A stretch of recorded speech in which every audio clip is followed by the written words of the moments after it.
అడవిలో ఒక కోతి ఉండేది. అల్లరి చేష్టలతో, తిక్క పనులతో సరదాగా గడిపేది.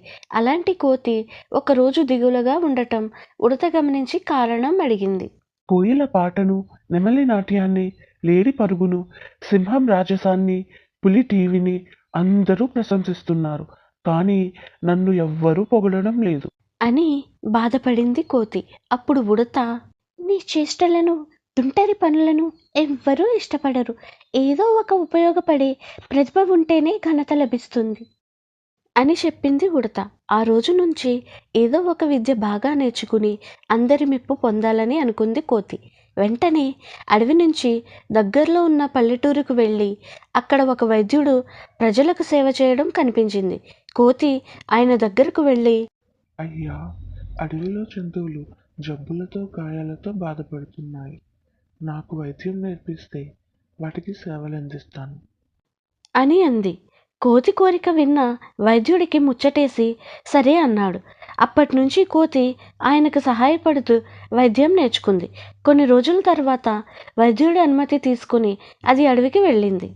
కనిపించకుండా పోయిన కోతి రావడంతో జంతువులన్నీ చుట్టూ చేరి, ఎక్కడికి వెళ్ళావు, ఎలాగున్నావు అంటూ కుశల ప్రశ్నలతో ఉక్కిరిబిక్కిరి చేశాయి.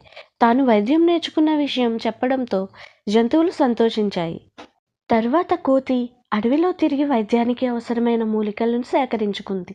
ఆహారం జీర్ణం కావడం లేదని గుర్రం, దంతం నొప్పిగా ఉందని ఏనుగు, కాలికి గాయమైందని జింక, కుందేలు ఇలా ఒక్కొక్కటిగా రకరకాల జంతువులు కోతి దగ్గరకు వరుస కట్టాయి. వైద్యం పొందిన తర్వాత నమస్కరిస్తూ దాని సేవలను పొగుడుతూ కృతజ్ఞతలు చెబుతున్నాయి. కోతికి ఇప్పుడు ప్రశంసల కంటే తాను చేస్తున్న సేవే ఎక్కువ సంతృప్తినిస్తోంది. ఎంతో కష్టపడి పట్టుదలగా కృషి చేసి నేర్చుకున్న ప్రతిభతోనే ఘనత లభిస్తుంది.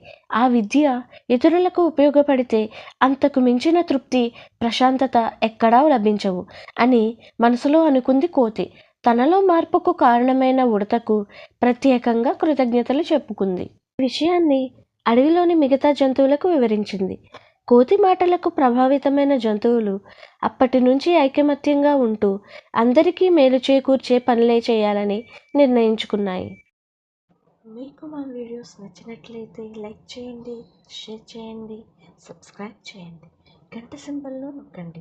Thanks for watching.